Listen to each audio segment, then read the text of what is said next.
You're watching CirqueCast, the podcast for everything Cirque du Soleil, featuring artist interviews, Cirque headlines, and the inside scoop to your favorite shows. So buckle in, sit back, and enjoy CirqueCast. So welcome to episode 3 of CirqueCast. Once again, we're going to bring you the latest Cirque du Soleil news. But before we get started, we just want to say congratulations to Ricky Russo because he just became a dad. Yay! So, Ricky, are we going to have another member of the Cirque du Soleil fan community? Eventually, yes. A little young right now. All right, so then let's get started really quick.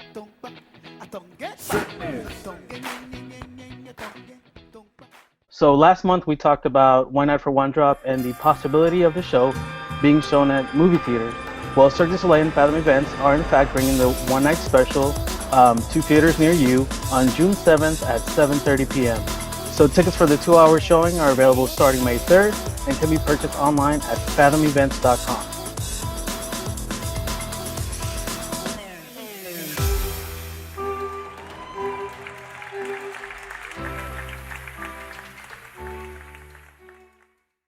In the United States only. That's right, in the U.S. only, and it's not even playing in Canada, which is weird, but that's how it is, unfortunately for the fans outside of the U.S.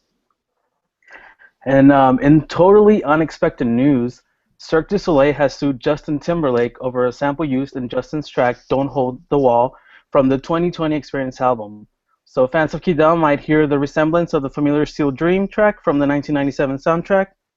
And Cirque du Soleil claims that the sample was used without permission, and they're seeking $800,000 in copyright infringement damages.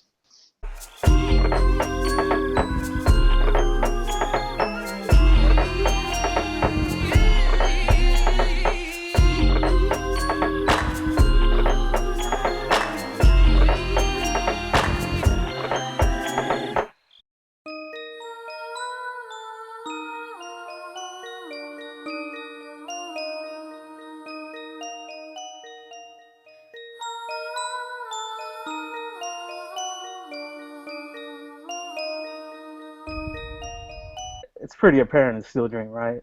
Yeah, very much so. So we'll see. Yeah, very obvious. Yeah, we'll see how that turns out. And in even more unexpected news, Cirque du Soleil has canceled all performances in North Carolina.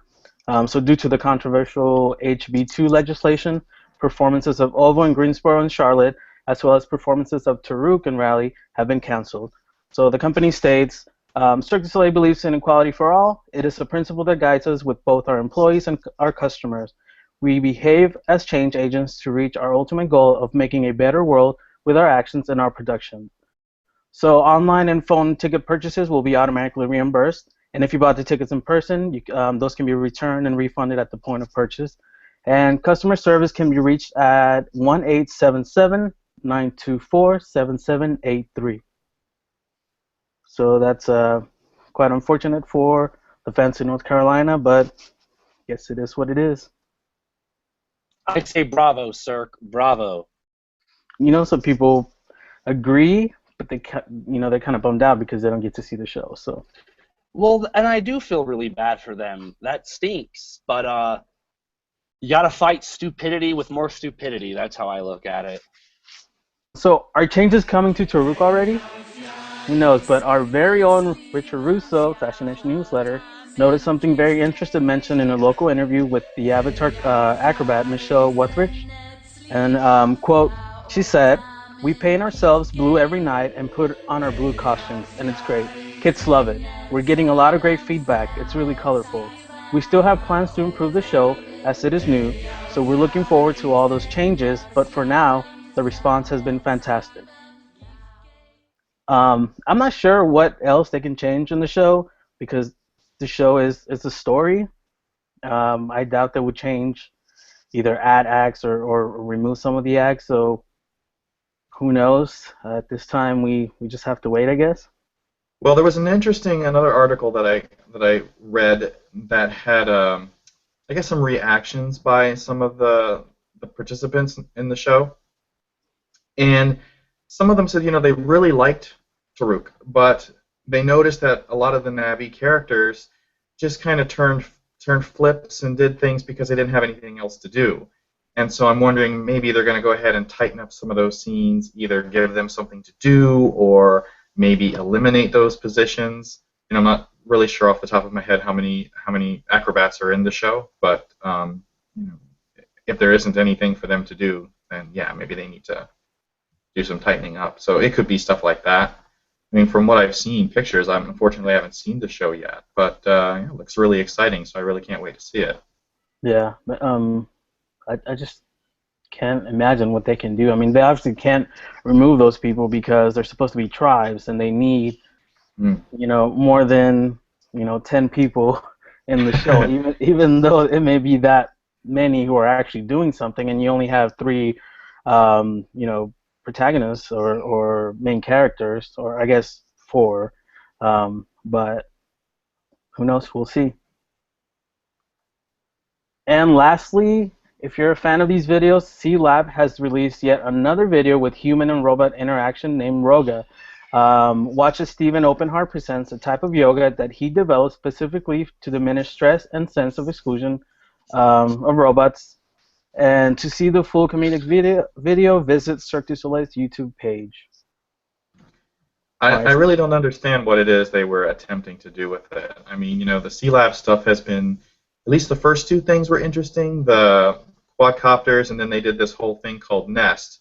And I know they did something after that, and I can't quite remember what it was. And then you have this yoga thing, and it's a little bizarre. The one before that was the robotic arm with was it the clown, I think? Oh, okay. Yeah. And then, yeah, I'm confused as well. I mean, they're cute, but as far as the purpose of them, I'm not quite sure. Right. It was adorable. That was the purpose. I laughed. It was cute. It was silly.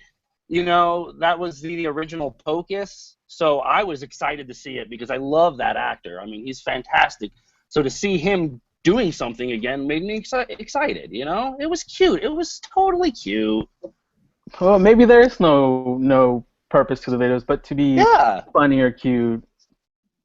It's just silly and fun, and I like that. I like that there's no point to it. Sometimes there doesn't need to be a point to everything. I laugh the whole time. That's all I care about. I do want one of those little robots, though. Yeah! I'm pretty sure I can't afford them, though.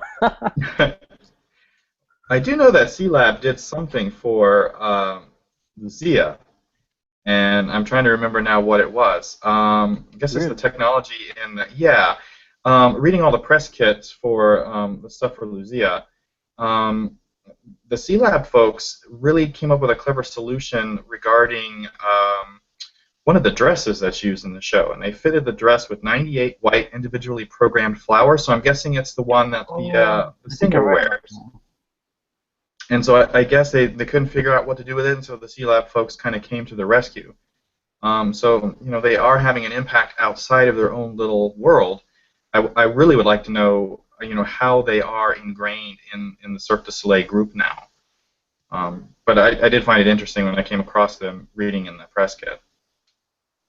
Maybe we can find someone from C-Lab that we can ask these questions as to what exactly the purpose of either these videos or what else they are working on integrating with actual Cirque du Soleil shows.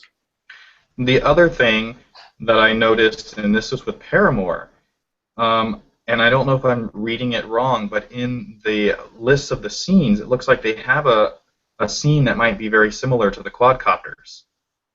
Yes, I think I think I saw something like that as well.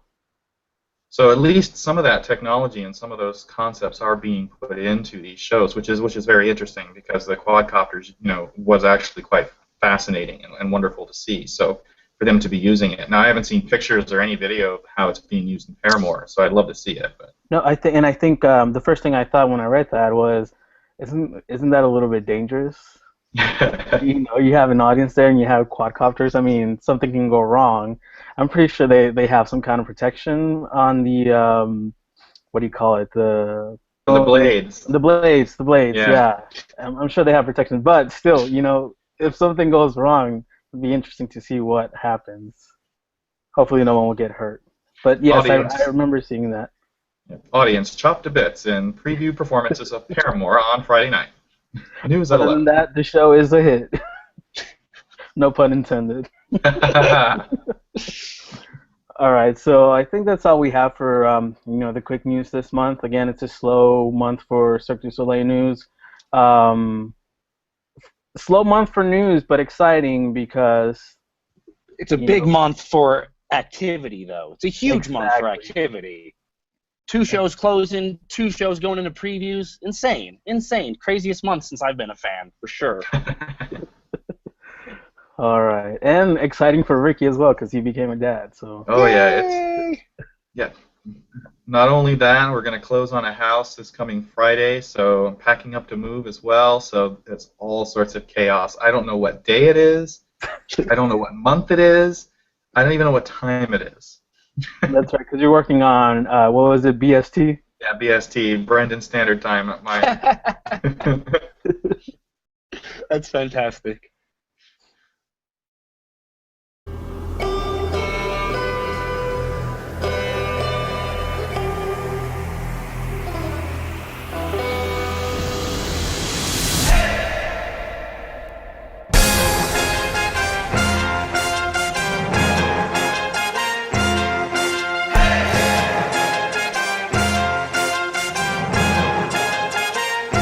So earlier in the month, 45 Degrees asked if we were ready to experience sensations we've never before felt in a free event, unique to Europe, and different to anything we had seen so far. So what could this be? Well, while it's the return of Scalada, of course, be captivated by a magical stage design that will take us to a new dimension, they said.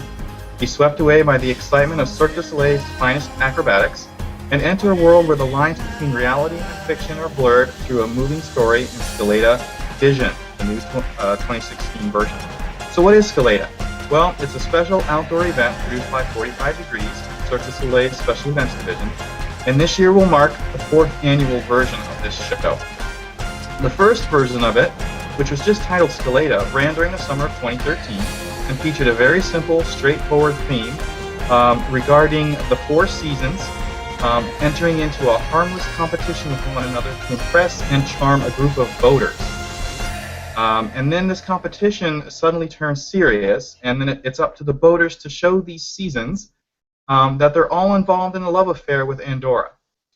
So you would see acts like skipping ropes, aerial straps, aerial cube, Chinese poles, Korean plank, and even a trampo wall, which is now a staple of 45 Degrees shows, made a good showing here, as did a number of Cirque du Soleil's musical selections, such as Volo Volando from Corteo, Pazzi Vota from Barakai, Battlefield from Ka, and even Hymn to the Worlds from Zed, and complete with costuming from that show.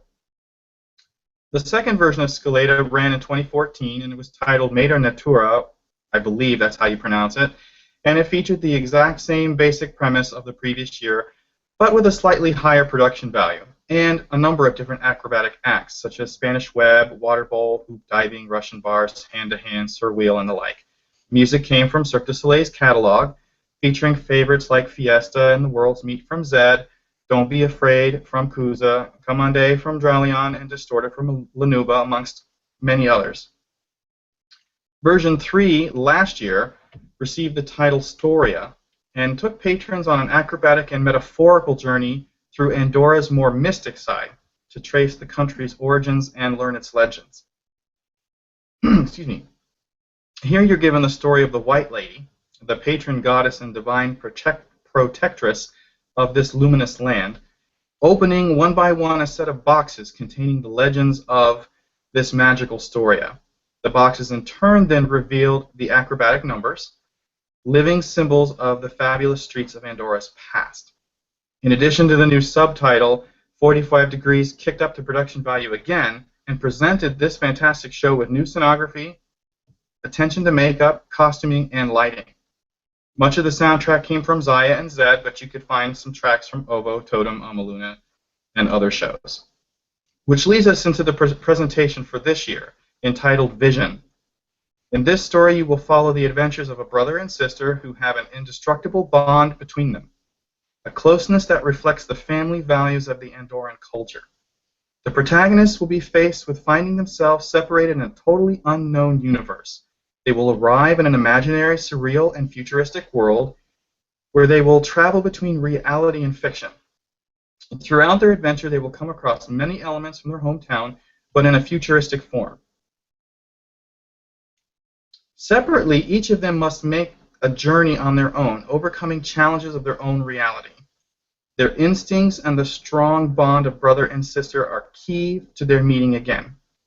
Each scene will be carried by a number of acrobatic acts, aerial and choreographic performances, which are said to evoke unmistakable aspects of Andorra. And once again, it looks like as if the production value has been escalated again.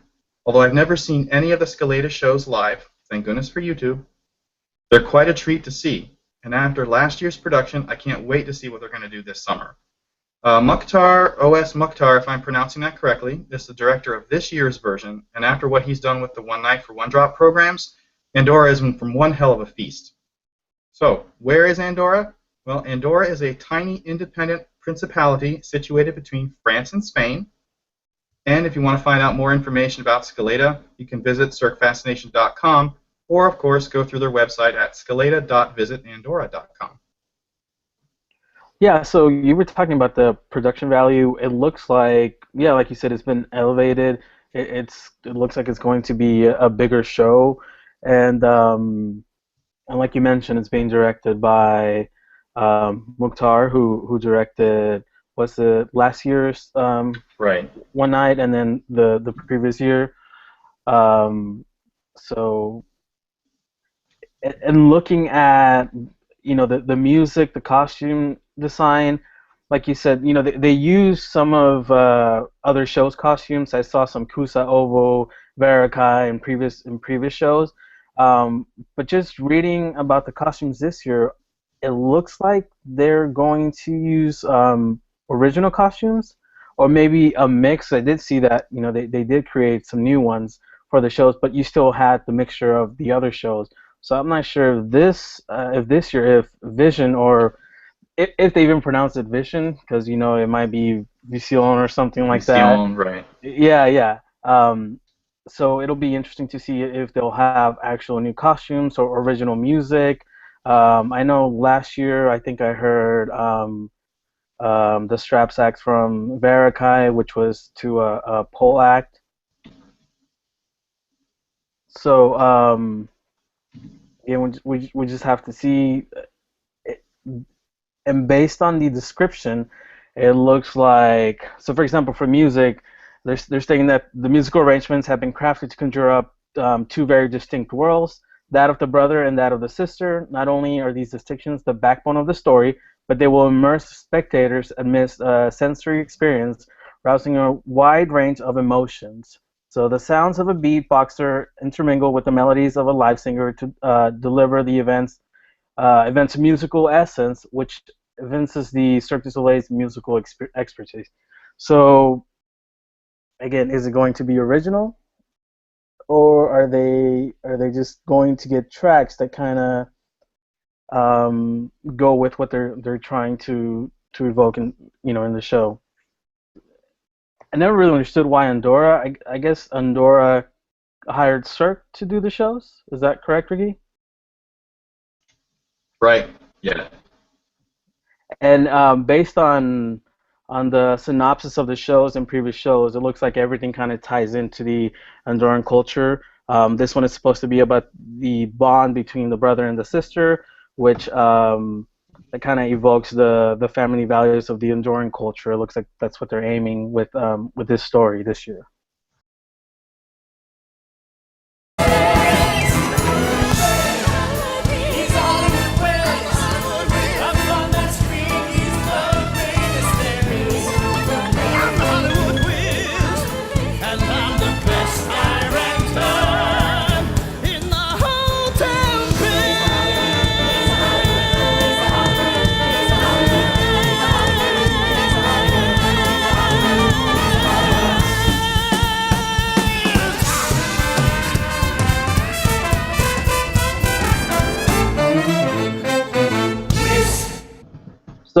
on to Paramore.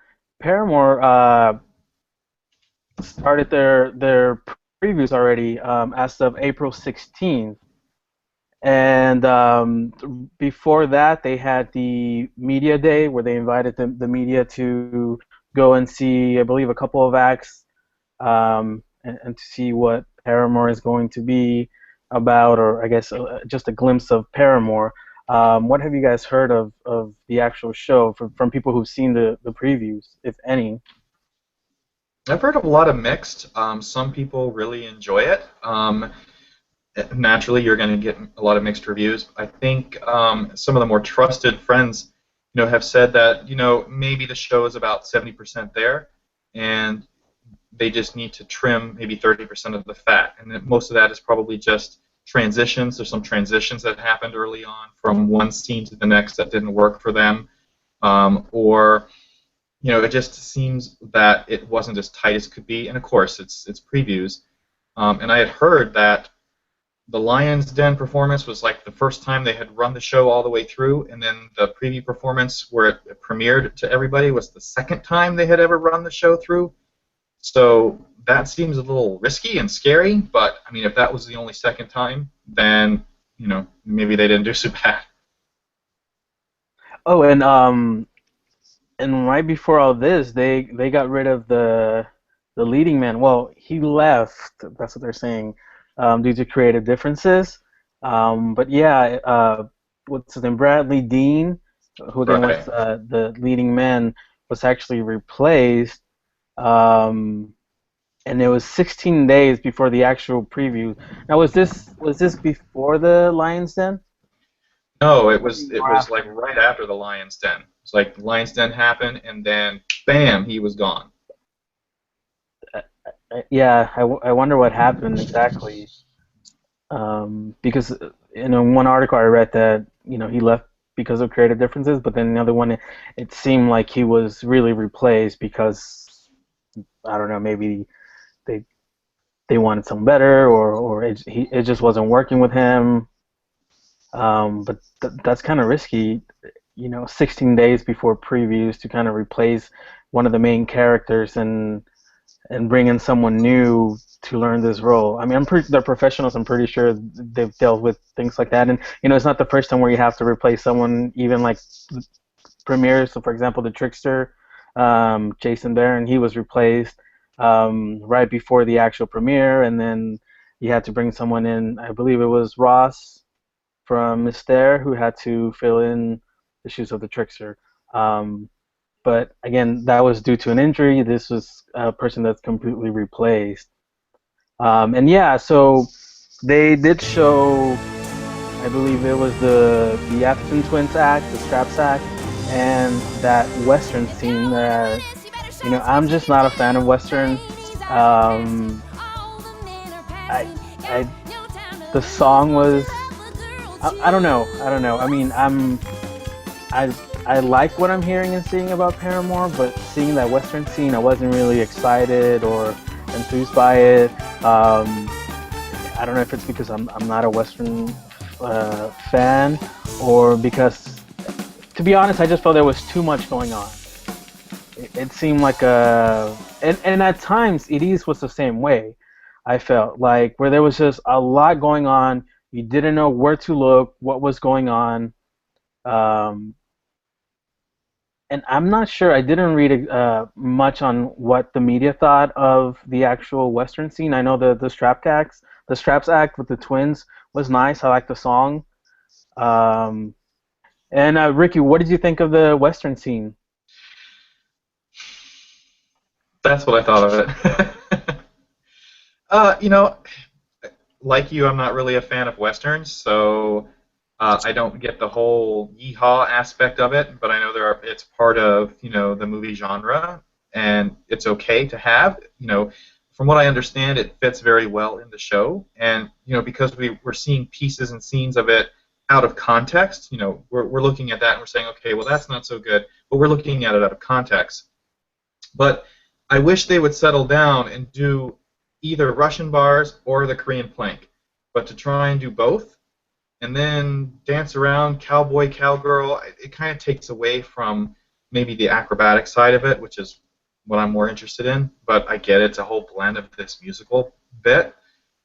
What about you, Dario? Love it, love it, love it. I'm a sucker for over-the-top, tongue-in-cheek, silly. That just covers every base of what I was seeing there, you know. And they kind of break the fourth wall with that, you know, they're looking right at you, going like, ha ha. I think they get it, you know. It's tongue-in-cheek, but you nailed it, Ricky, with the part. They're paying a homage to film history, and you know, westerns are really big part of film history. So I'm glad they didn't overlook it because of how silly it could be perceived. I heard it does fit very well in the show too, you know, because it kind of comes out of left field, and you're just sucked right into it. So I'm excited. I think the song is great. It's great. It makes me laugh. It makes me smile. It makes me like, ah. But I am excited for the teeter board, because they do have some great artists there. I know Joe McAdam, which was previously in Amaluna, he's now in Paramore, and you know, when they were there, they were kind of trying out new tricks and kind of improving the teeter board act, and in fact some of that stuff was implemented in Amaluna. So I'm excited for that part. Again, it's just I'm not a fan of Western, and that's the only problem I see with it. Another thing is that because we are seeing, it is supposed to be homage to the movies, and we will see different scenes. I'm a little worried about how that's going to be. I guess the continuity of the show, to me, just seems like it's different scene, and it might feel like you're watching a completely different show. So I'm excited and interested to see how they tie everything together. I know they have a director, so that's supposed to be, again, a movie scene or something like that, I believe. But yeah, Ricky, like you said, you're more interested in the acts, but that's not going to be the main focus of the show. Fortunately, I guess, and unfortunately, because they are trying something different, and it has to be about the music and the acting and I guess the dialogue as well, because in music you do have that dialogue. I just wish we would hear more about it. I mean, you know, the only things that we've seen thus far is from the media day stuff, and then little bits here and there on social media with the lead singer, but really nothing else. I mean, little poster boards from the Atherton twins, couple things here for Ruby, but nothing from really anything else. A few things from the trampoline hotel big cityscape scene, and little bits that we know came from Iris or Iris, however you would like to pronounce it. But I'd like to see more. I'd like to see what is original. What from this is original. I mean, there's so many other scenes when you look at them from the brochure, from the premiere. You go, okay, well, what's in the cafe? What's closing time? I mean, you know, film strip, we know that's the Iris film strip. But what's movie posters? Cleopatra. What's going on in these scenes? I just wish there'd be more. Unfortunately, the website is not going to be a good place to see that, because even with the current show, they don't list all the acts. They don't have all that information on the website like they did before. So it looks like the only way for us to know is either go see it ourselves, or for someone to actually break down the entire show for us. Eventually. Right. Eventually, we'll get to see it. And by that time, hopefully everything will be tied in together. We'll see a solid show, hopefully. And, obviously we wish success to Paramore, although at times, on what some people are saying, I guess it's lacking. It's not what they imagine or what they like. But again, everyone has different tastes, and we'll see how that goes. But yeah, do you have an idea of how many acts there are, Ricky, or at least actual circus acts? Unfortunately, I don't. When I look at the scenes from the brochure my friend Doug was so gracious enough to send me, he got to see it. But I don't really know. there's not much to any of these descriptions. I mean, again, some of these you can guess. Like there's the rooftop scene. There's the hand to trapeze act, which looked really fantastic in some of the behind-the-scenes videos that we saw. But some of these others, there's the Dream, there's Calamity Jane, and I'm guessing Calamity Jane is the Western scene. But again, there's like movie posters, there's Cleopatra. I'm not really sure what could even be going on in any of these. Yeah, it looks well. There's 11 scenes in Act 1 and 9 scenes in Act 2. And how long is the show? Is it an hour and 30 minutes or 2 hours? I think it's 2 hours. I think it's your typical musical, maybe 50 minutes or so for the first act, and then maybe 45 or so for the second. Like a 20, 30-minute intermission, I'm guessing. Right. Something like that.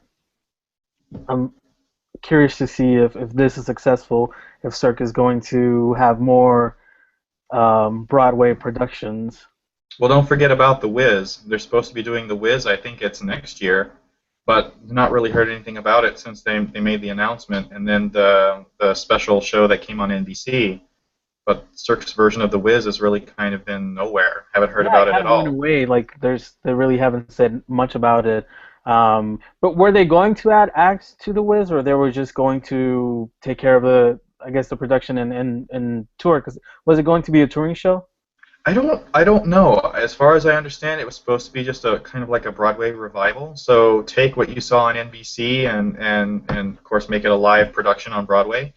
But yeah, I don't think they were going to put any kind of acrobatic numbers at all. It was going to be just this straight musical revival of The Wiz.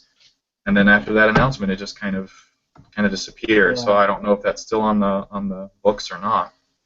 We'll have to keep an eye out for anything regarding The Wiz. Again, they kind of just went away. We haven't heard much about it. It whizzed away. Sorry, now, I had to do it. According to the website or the page on Cirque du Soleil's website, it is supposed to be coming for the 2016-27 season. So I don't know exactly when that starts. I'm guessing after summer, when a normal Broadway season starts.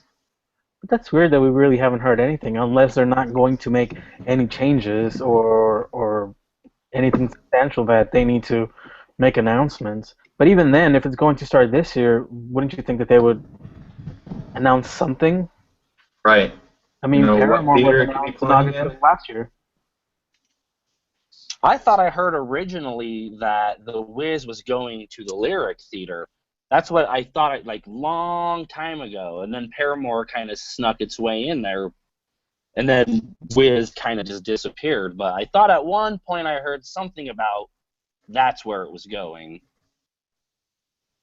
Yeah, I'm looking up Playbill, see if they have any kind of listing for it right now. They have, a bunch of different things that are being announced for the 2016-27 season, and so far I don't see The Wiz at all. Paramore's on the list, of course. So far, nothing about The Wiz. I'm seeing a lot of different things. Soul Train and To Kill a Mockingbird, but no The Wiz. No, nothing at all. Well, I mean, changes do happen all the time, especially with Cirque du Soleil. So, for example, Paramore was supposed to have its official premiere June 2nd, but now it's been moved up to May 25th. Right. I wonder why they did that. I mean, brave. The extra preview days to try to tighten everything up. Would that make them eligible to be part of the Tonys then? If they'd have moved it up? Interesting. Okay. Think about that. Yeah. I mean, I confess I don't really know much about the musical world, so I'm not sure. Because I remember they were going to premiere and they were going to just miss it, so they wouldn't be part of it. So I'm wondering if they did it to move that up. Well, I hope if that is true, that they perform at the Tony Awards, but I hope it's not the Western scene. I want to see something different. It's gonna be the Western scene, I promise you. Well, Watch. You know what? If people like that a lot, then I'm glad, because people are going to be interested. They're going to go want to see it. That's fine in that sense. I'm just being selfish because I want to see something different and True. something that I will actually That is like. very selfish. You're right. Yeah, Well, I guess not. The official cutoff for the 2015-2016 Tony eligibility was April 28th.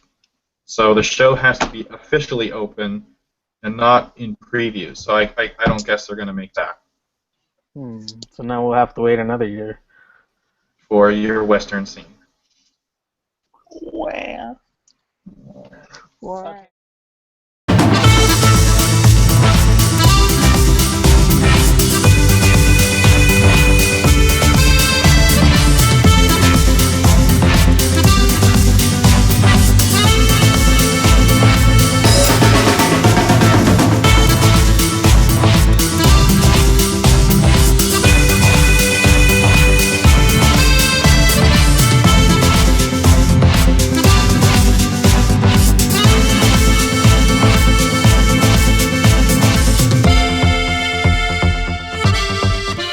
Daria wants to be transported to Mexico, which means that we're going to talk about Luzia now, the newest Cirque du Soleil creation that is set to premiere pretty soon in Montreal. Actually, I'm sorry, it had a soft opening April 21st, and it's set to premiere May 4th in Montreal. So we have seen a little bit more of Lucia, more than we've seen of Paramore, it looks like. But before we get into the show, the soundtrack was released the same day the preview started. Did you guys hear the soundtrack? Oh, yeah. Loved it. So Daria loved it. Ricky? I'm still on the fence about it. I do like that style of music. It's not quite in context enough for me, so there are a couple of tracks that I really, really like. There are some that I don't get, but I'm very happy and satisfied with it. I'd like to hear more of the actual music for the show to see how it's inspired, and then I think I'll have more of the context that I need in order to really kind of enjoy it. I really enjoyed the soundtrack as a standalone soundtrack, and even as an inspired by soundtrack. I think at first there were some songs that I was a little I wasn't sure about, but after listening, because I've been listening to it pretty much every day since it came out, and I'm hooked. I love it. I mean, I sit there and at work and you know, I go through the entire soundtrack and then comes on again, and I like it. You know, Flores and the Desierto, that's my favorite track from the soundtrack. I'm totally obsessed with it. And you know, there were some of the names of the tracks I had to search because even though I know Spanish, I didn't know what they meant. And for example, the track after Flores en el Desierto, Pambolero, I found out that that's what they call like a soccer player, which means obviously that's going to be the freestyle soccer act. And then you have like, for example, Tlaloc. That's a god. I think it's a god, like a rain god from Mexico. And, From the Aztec, Aztec god of rain. Right, and so I think that is going to be the Straps Act, which is interesting because the Straps Act, when we heard the, you know, that clip that Cirque du Soleil provided, it's a completely slow song, and this track on the soundtrack is fast. So I heard a little bit of it, and I mean, I automatically knew that was that track, but it's interesting that it's so fast and yet so different. So I am excited to see what the actual music of the show sounds like. And I'm really hoping that they'll maybe produce an album that will capture that music, whether it's you know, a live recording, you know, under the big top, or they'll do a studio. You know, the Inspired By is great, and I'm all for it. But you know, for me, I'd like to hear more, you know, of the actual music. I like it. I think it's interesting. They kind of took a different approach as far as recording the Inspired By, which I think they're just kind of, you know, setting us up. You know, they're giving us like the light version of it, I think they're really going to punch us in the face with some fantastic music live. I can already feel it. They're just teasing us. It's just teases. They're just little bits of teasing in there that just really get me excited. Have you seen any of the stuff on Instagram? A lot of stuff coming from Luzia on Instagram. Yes, that's exactly what I mean. It's so good. A pink ukulele, a little dude. You just said bottom line, and that's a bottom line. It's true. I just don't understand why we need to have a soccer ball. Soccer ball. Because actually, with a soccer ball. Something that when I was talking to Richard about it, and I don't like the guitar of the soccer ball, but something he said was, with Luzia, they didn't want to do something cliche. They didn't want to do cliche Mexico. That's why you don't see mariachi in the show or whatever. Those but then little you look puppets. at when you look at the merchandise, and you have the guitar, a soccer ball, the hat, luchador mask, like $20. But for $20, like a $20 little ukulele, you play it twice, you get your money's worth, dude. But no. Like I'm not saying that. Yeah, that might be a nice gift for maybe like a non-Cirque fan. Oh, I saw a show and I got this as from the souvenir shop. Or I'm not saying that I may not get one for my niece, who's about to be 3 years old. But as a fan, like for example, last episode, Ricky had those goggles from Curios, and that's something fun. That's something that is not. You don't really see that everywhere as far as like that steampunk inspired. Same with soccer balls. Same with little pink freaking ukuleles, dude. I mean, genius. Yeah, but they literally went with like, okay, the souvenir shop for Luzia is a Mexican market. Cool. I mean, hello. Talk about a theme. Like the theming. Carry it on. I like Carry the theme, it as far. I want a dude to come up to my car and try to wash my window right as I pull up. Hey, señor. Take me to Mexico. So what? Like you want some maracas too, and like a colored poncho? If they don't have a keychain maraca, I'm gonna be pissed. Well, see, that is different. Like if you have a keychain, but if you have actual maracas, like to me, it's just like.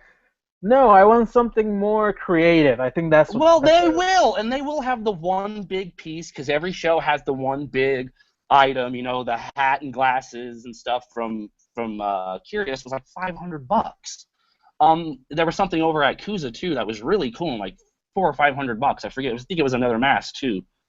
I like it. I think the more the merrier. Come on, you're gonna represent Mexico. Represent it right, I mean, I get why they did it, and yes, those are items that you can find in Mexico. But again, I just wanted something more creative, and maybe we'll see it. We don't know if that's everything they have.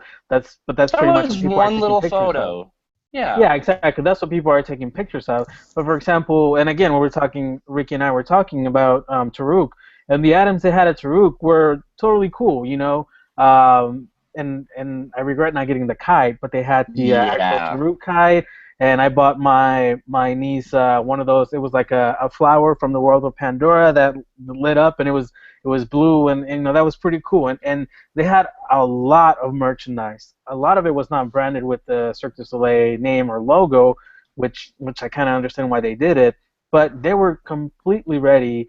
And they were fully stocked of a lot of things. And I mean, if you went to see Taruk and you wanted to buy everything, you were going to end up broke after seeing that show. I can't say that will happen with Luzia because I'm not going to buy a soccer ball. I am.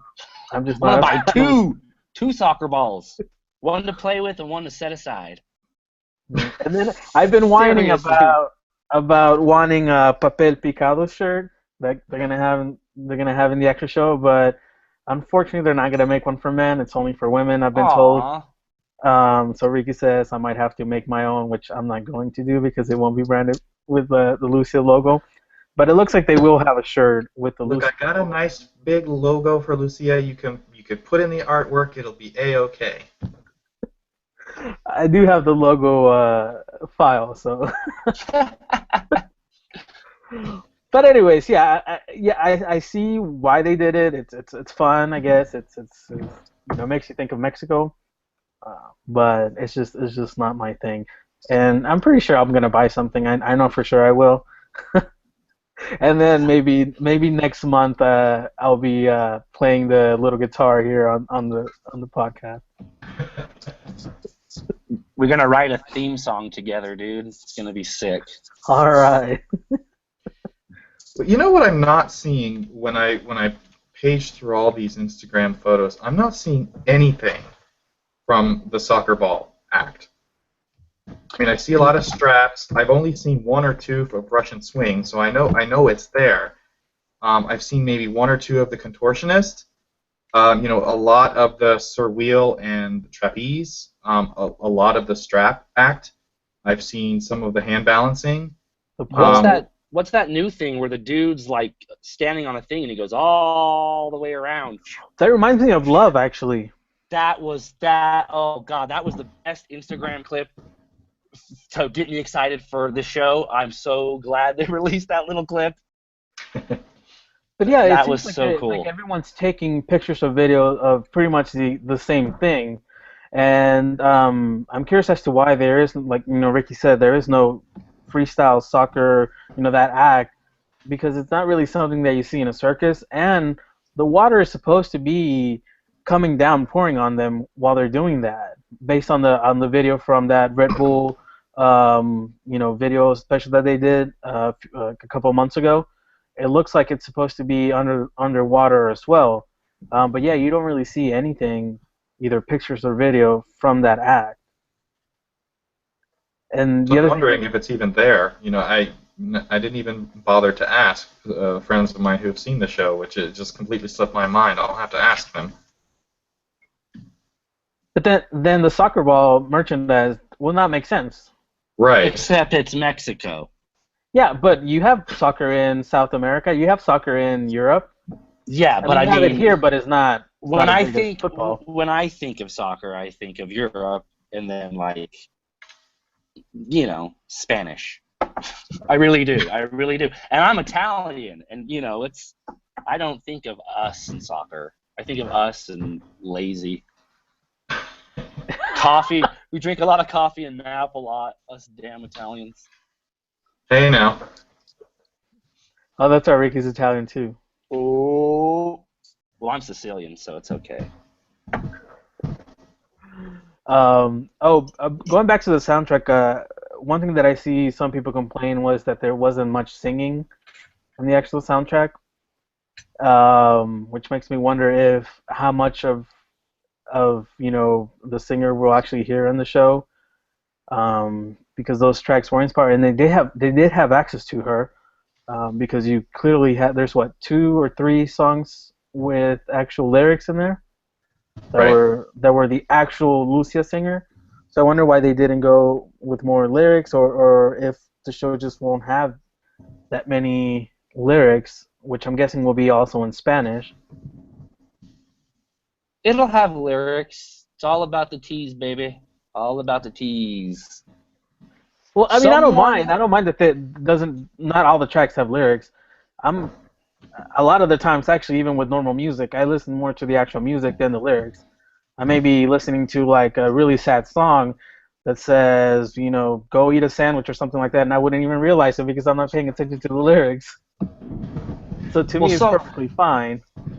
Someone said the music for the show, the actual show, is phenomenal. The singing is out of this world, and the CD does no justice whatsoever, and they don't even know why it exists, which is kind of a harsh comment. But to hear them say, there is singing, there is really good singing, and it's in Spanish, makes me so happy. It makes me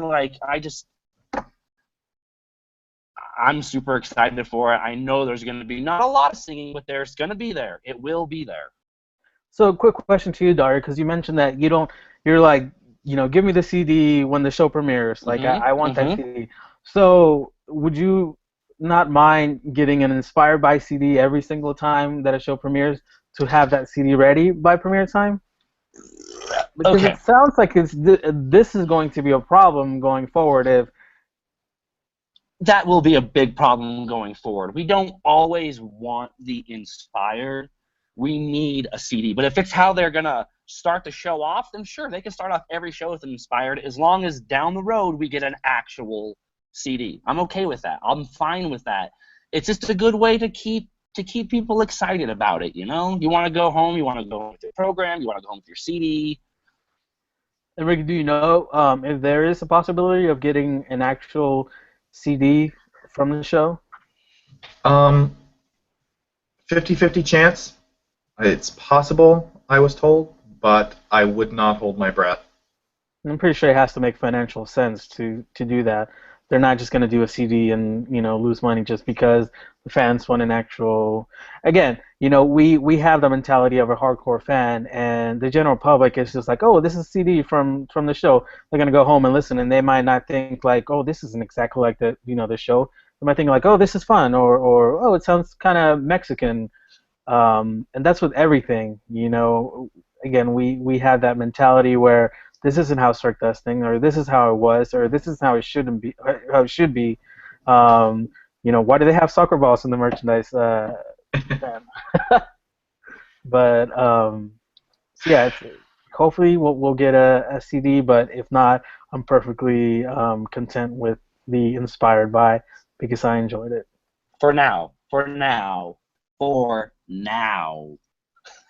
Yeah, see, Dario, you weren't around for the whole Barakai inspired CD problem.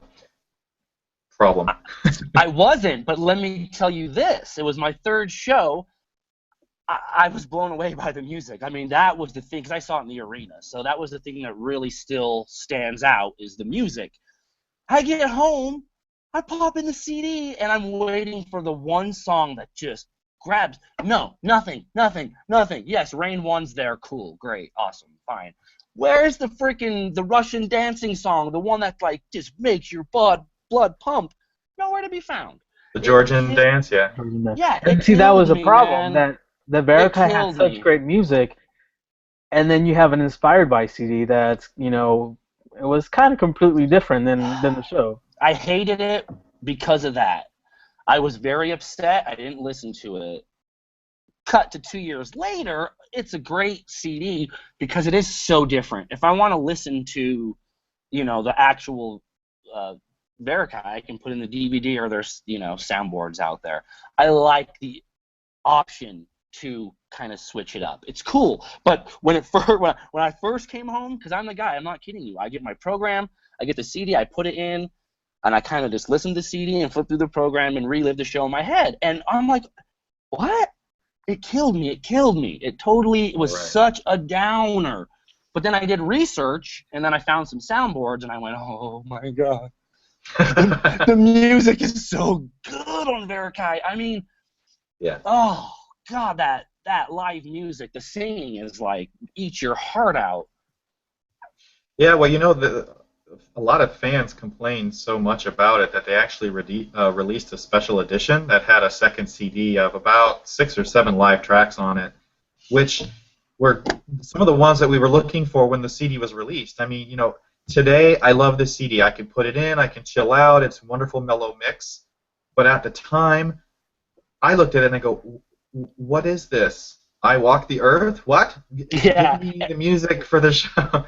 I mean, now I love it. I can put it on, and I'm instantly transported. I get what they were trying to do with it. They wanted the CD to be something different from the show, kind of like the Luzia CD today.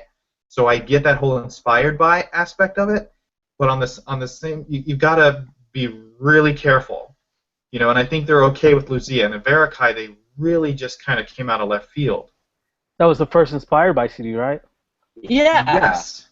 But that show had been around, and people had loved it. So this one isn't around. We don't know if we love it. So, Right. It's a great taste, but just a taste. Yeah, I don't know why they didn't have the special edition CD for sale at Barakai. I mean, they had 2 programs, and don't get me wrong, I like having everything I can get, but the one program is like this thick, and it doesn't stay erect, and the cards get all jumbled and loose. I hate that. I wish they would have had the special edition CD there. They did not. Yeah, I Really don't think cool it's in print packaging. anymore. Oh man, bummer deal. I would have been a little bit happier if I had the Russian sword dancing song, because that was out, or Ukrainian, whatever it is. It was out of this Georgian world. dance, yeah. It put the best taste in my mouth. It started off like, okay, this show is gonna be great. Yeah, And well, especially Under the Big Top was phenomenal. like I said, I'm late to the party, man. I didn't show up till my very first Big Top show was Amaluna, and That's fine. it's a great show. It made me interested. It captured my imagination. Oh, what is this Cirque? But Zarkana's what, validated it. And see, my first show was Verikai, so Under the Big Top, obviously. Under the Big Top. Yeah. Yeah. For me, it was Lanuba. Lanuba was the first in May of '99, and then and Mystère, and Alegria at Beau Rivage. So I kind of had kind of the stripped down version of it, and then it just kind of went from there. I think the Dralion was next in Miami, and then Quidam, and then I flew all over the place to get as many of them as I could. And then Verikai was actually you were obsessed. What's that? That's when you knew you were obsessed. Oh yes. No, I got obsessed. I think the day after I saw Lanuba.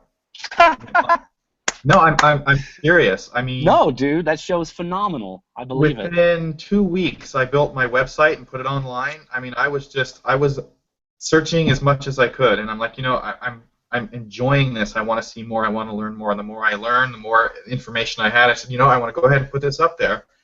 And I got obsessed like that. Going back to Luzia, it seems that everything we've heard from people who have seen it. I mean, it's only been in previews for a few days, but they seem to be positive. I don't think I've really heard anything negative or really negative about the show. Have you guys heard differently? Just about the gift shop. I actually haven't heard anything overly negative. I've heard a couple of but from a lot of the other people that I've spoken to, and of course things that I've seen online, it's been well received by just about everybody. So I'm very anxious to see it. One experience thing it for I do myself. find interesting though is that we haven't really heard much from Daniel Finzi-Pasca, from the director, and even on the videos that Cirque du Soleil was releasing with the that web series, you don't hear from him, and I'm curious as to why. And I was looking at pictures from the press conference, from the media day they had, and he was not in there either. I think his wife was ill. I think I remember reading an article or seeing something where he had to rush home because his wife was ill. I don't know if she is still ill, if she's still with us, or if she has passed. So I don't really know all of that, and that's more of his personal business. But I think that was why we don't see or hear much from him, because he needed to go take care of some personal business. Now, and I'm not trying to butt into his personal business, but was this recently, like near the media day, or throughout the creation of the show? I think it was more recent. I'm gonna see if I can't try and find. But see, even then, like that web series was recorded a few months ago, and actually, I found out that it was supposed to be out 3 months ago. That's when they were supposed to start showing the web series, but again, there you don't really see or hear much of him, and I feel like with Corteo, he was more. I mean, he is involved, but as far as hearing from him, we heard a lot more about his vision. What he was going for with the show.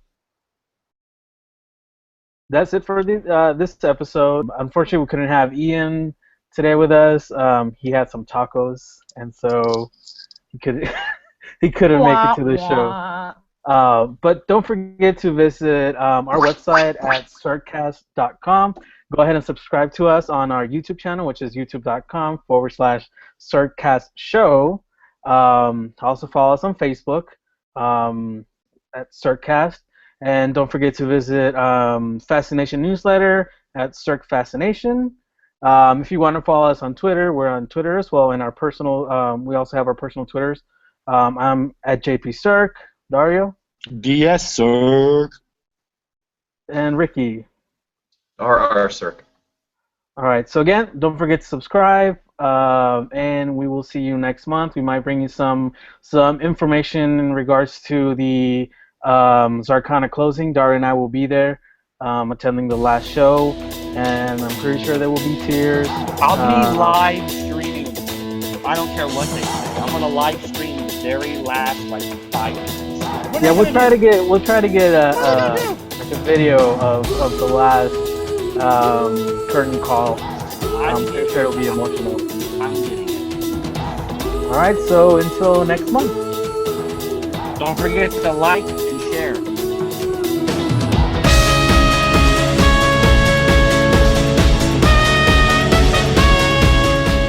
Take me to Mexico.